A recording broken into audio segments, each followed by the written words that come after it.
Imagine most of you watching at home are like me. We're inundated with the DIA ads. That's right.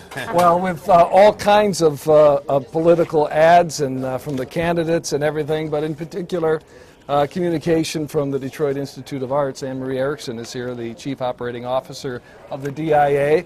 Welcome. Thank you. Thank you. Good to be here, and this obviously is a very important day and evening for the future of the Detroit Institute of Arts. It absolutely is. I'm tired and anxious, but I feel pretty peaceful with where we are. We had a great team, and I think we ran a good campaign, and now it's in the hands of the voters. Right, and you're asking the voters in Oakland, Wayne, and Macomb counties to support the DIA through a dedicated millage. It's the first time that there's going to be support for the DIA in this fashion. That's correct. Why is it necessary?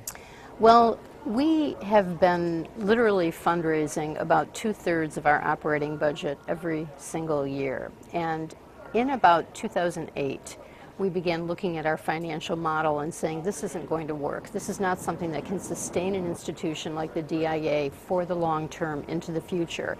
And museum people think long term. We think 50, 100 years ahead.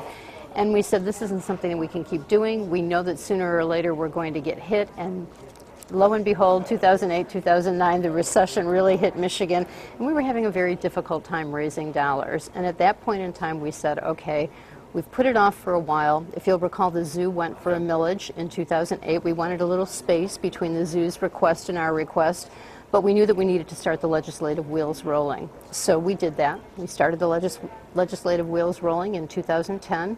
Looked at 2011, got ready to go, got it into the county commissions, got the approval there, and then we went to the voters today. You've been advertising that if this passes, that the counties that pass it, people that live in those counties will be able to have free admission to the DIA. It wasn't in the actual wording of the ballot, but it certainly was in all of the on-air advertising and everything.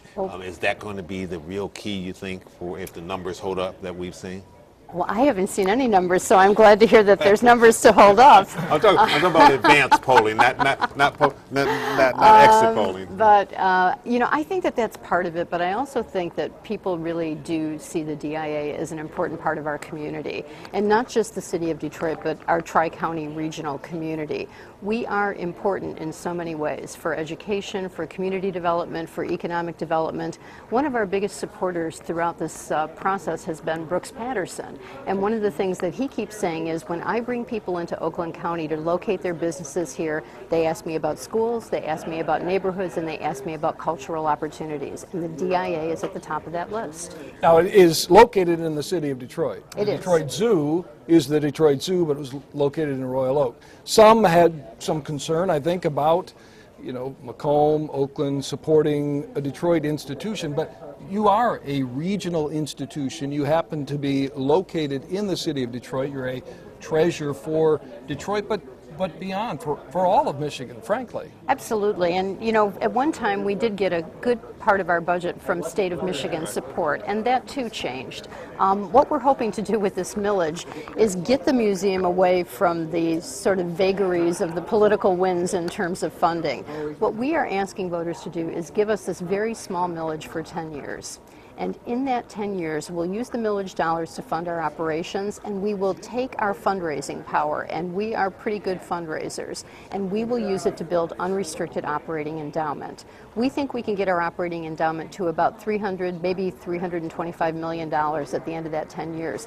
That will fund about 60% of our operating budget just from the investment income, and we'll be able to grow the corpus and continue to do that. So that is really the long-term goal. This isn't a handout, it's a hand-up. And some people look at the endowment that's there presently and say, you ought to be using that. I know.